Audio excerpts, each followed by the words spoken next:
The first step is to set tree wear. You don't have to buy special tree wear. You can use towels or old carpet or even cardboard. If you're just beginning slacklining, you want to set the tree wear pretty low because that will be the height of your anchors.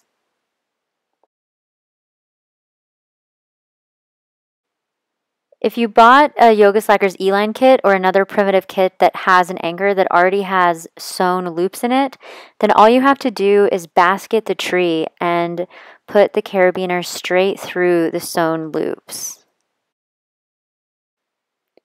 You can also rig your anchor with what's called a girth hitch, which is putting one end of the anchor through the other sewn loop. This is good if you need a little bit more extension on your anchor. Make sure the gate of the carabiner opens away from the tree. If your anchor is just a piece of webbing and it doesn't already have two sewn loops, then you'll need to make girth hitches to connect the carabiner. If you can't quite tell in this video how to actually make a girth hitch, just go search it online. There's plenty of online resources because this is one of the most common knots in climbing. Once you make your first girth hitch, put your carabiner through. Again, make sure the gate is opening away from the tree.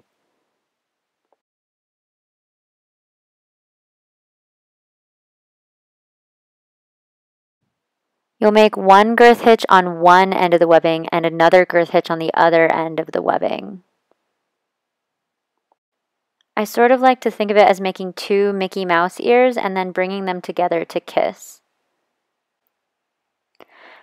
Clip the carabiner through the second girth hitch with both girth hitches on one side of the carabiner.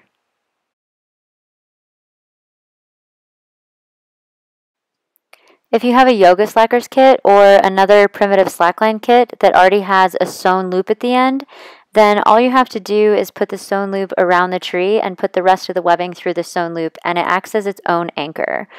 If you want to do this with your regular piece of webbing, you can also do what I did here and tie your own knot. If your webbing doesn't already have a loop, then you'll need to build a line lock. Start by folding your webbing over. This is called a bite. Take your rappel ring and put your bite through the rappel ring. Fold your webbing under and put the tip of your bite through the rappel ring again. This creates a friction lock. And now take this line lock that you've built and put it through the carabiner that's attached to your anchor point. This is why it's important to make sure that your gate opens up away from the tree. Walk your webbing across and make sure it's flat.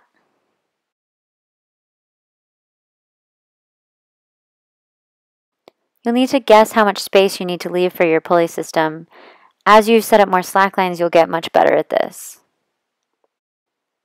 Just like you did on the static side, you'll want to build a line lock here. Start with your bite, put your bite through a second rappel ring, fold your bite under and put it through the rappel ring again.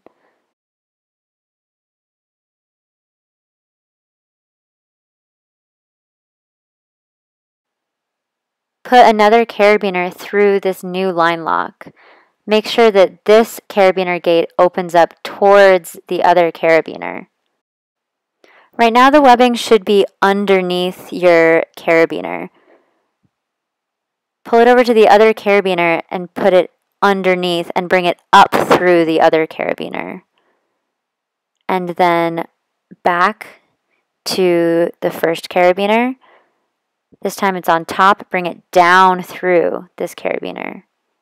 Now it's on bottom again, bring it back through and put it up the second carabiner.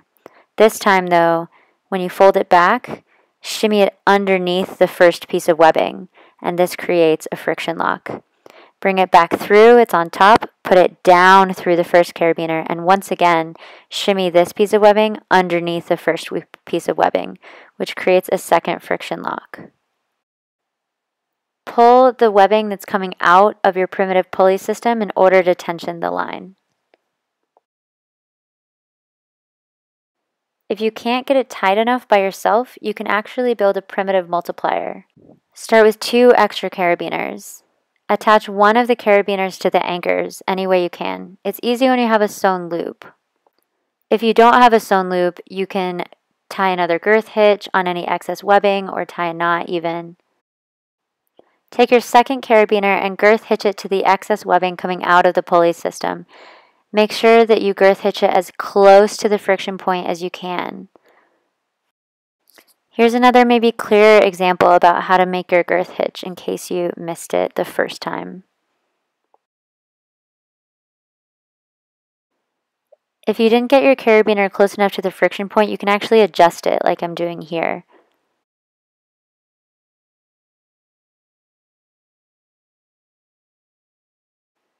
Start by taking the excess webbing back through the first multiplier carabiner and then bring it back through the second one.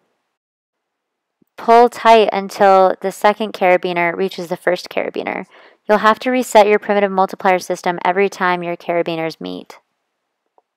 Sit in the middle to make sure it doesn't touch, and enjoy!